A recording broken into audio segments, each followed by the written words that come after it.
My name is Shania Marsigan from GeoLine 2201 and I'll be discussing a research study entitled Comparison of Methods Electrical Conductivity in Coastal Aquifers. Before we dive into the details, here's a quick overview of what I'll be covering in this presentation.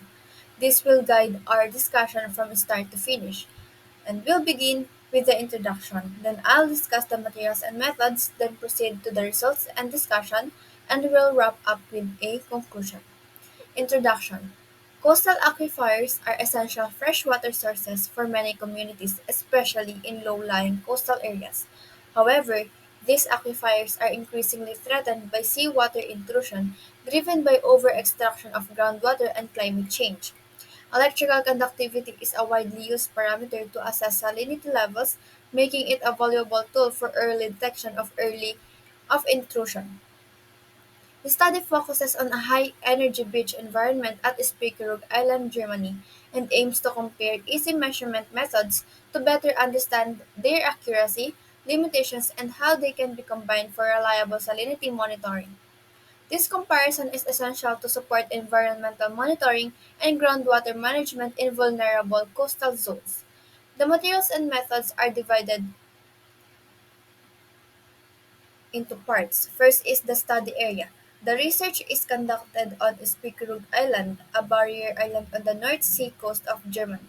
It is a part of the Dyna-Deep project focused on studying subterranean estuaries or STEs in high-energy beach environments. The beach characteristics has a width of approximately 300 meters from dunes to the low water line. Tidal range is 2.7 meters and the significant wave height is 1.4 meters. Winter storms cause major shifts in beach topography. So why this site was chosen? Because minimal disturbance and existing research infrastructure and dynamic beach with strong tides and wave energy. The main goal is to monitor and image the cross-shore salinity distribution along a 2D transect of the beach, which helps in understanding groundwater flow and saltwater intrusion over time. The monitoring concept at Spiekeroog Island involves using multiple methods to assess electrical conductivity or EC in the coastal aquifer system. These methods include electrical resistivity tomography, saltwater monitoring system or the SAMOS, direct push or DPEC probes, and fluid EC measurements using water samples and automatic loggers. Together, these methods form a multi-scale monitoring system that captures both spatial and temporal salinity changes in the coastal aquifer, enhancing the reliability of environmental monitoring in dynamic shoreline environments. The figure 1 shows picture of A, the overview map of Middle Europe with measurement location as orange dot. Picture B is the map of Spiekeroog Island with measurement location as black rectangle. And the C is the map of the measuring locations at the southern beach of Spiekeroog Island. Multi-level or ML wells is the color purple. Direct push soundings is the blue and saltwater monitoring system is the color green. And ERT profile is the color orange. Distance between comparison point and Samos as well as the ML2 is 7 meters. Light blue areas indicate the zone of high water line and low water line in the measurement period. The figure 2 shows the schematic map of location and sensitivity distribution of the instruments from left to right. In this study, pore water electrical conductivity or ECF was measured from groundwater samples obtained through direct push soundings and multi-level wells. The goal was to determine the salinity of groundwater more accurately. Measurements were conducted using a multi-line Multi3630 IDS portable meter equipped with a Tetracon 925 conductivity probe. In the permanent monitoring wells such as ML2, automatic data loggers recorded ECF and temperature every 5 minutes at multi-depths. Because of ECE depends on temperature, all readings were corrected to reflect in situ conditions rather than the standard 25 degrees Celsius. A temperature correction formula was applied to ensure consistency across measurements and methods. The probe includes four electrodes and records data like depth, speed of advance, and apparent ECB continuously as it is pushed into the ground. Multiple rods are connected to reach greater depths, and measurements represent average values over small depth intervals. Before and after field use, the DP probes were calibrated in the lab using salt water of known concentrations in buckets. This step revealed that the probe underestimated EC, especially at higher salinities. A correction factor of 1.6 or 60% was applied to the field data to align them with reference measurements. While DP offers very fine vertical resolution and is effective for identifying subsurface salinity layers, it requires careful calibration for accuracy. It provides essential data to support and refine ERT models and to estimate formation factors needed for salinity interpretation. It is an efficient method for profiling salinity changes vertically through the aquifer and helps reduce disturbance to the surrounding sediment structure. Another method used in this study is the SAMOS. The SAMOS is permanently installed vertically electrode array used to monitor bulk electrical conductivity in the subsurface over time. At the study site, it was installed in an open borehole near the high water line and extends from 0.9 meter to 20.65 meter below ground, consisting of 80 electrodes spaced every 25 centimeter. To ensure data quality, a specific zone is used for analysis to avoid artifacts from the borehole installation itself. Additionally, 10 temperature sensors are integrated along the chain to allow temperature correction of ACB values and enable accurate conversion to salinity. SAMOS provides high-resolution temporal and vertical monitoring, making it a powerful tool to detect subsurface salinity changes and seasonal variations in dynamic coastal environments. A multiple gradient array was used to improve data efficiency and quality, especially important due to the short time window available during low tide. Data were processed and inverted using the Python with custom modifications and statistical regularization to improve vertical and horizontal resolution.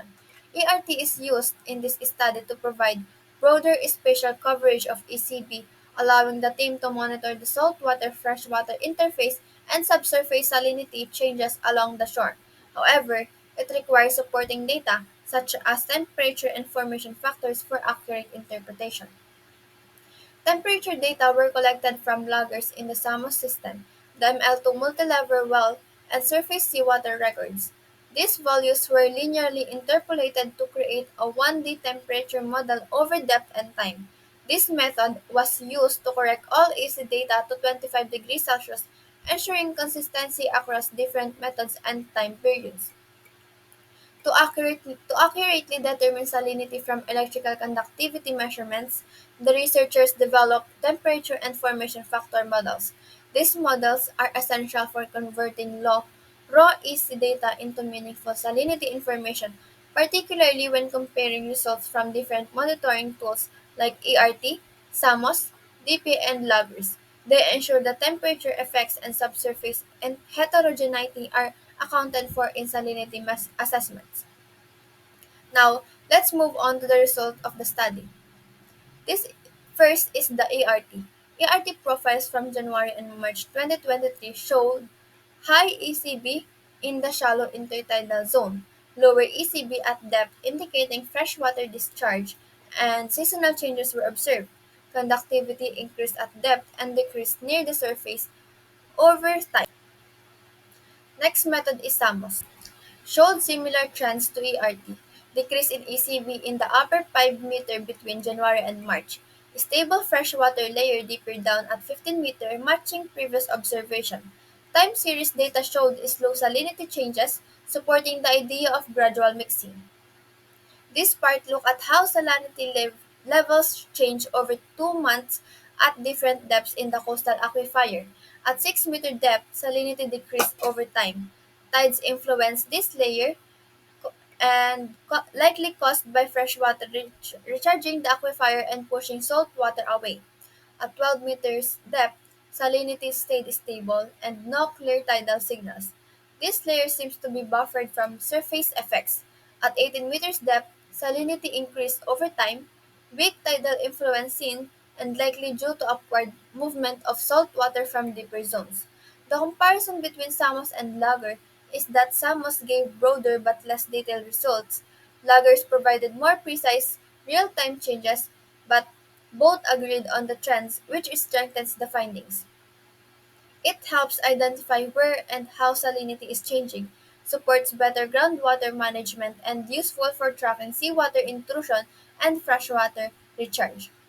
Now let's move on to the discussion. In this section, we interpret the results and explore what they tell us about the effectiveness of the different methods used to measure electrical conductivity in coastal aquifers. The discussion analyzes the strengths, limitations, and implications of each method used to measure electrical conductivity and assess salinity in coastal aquifers.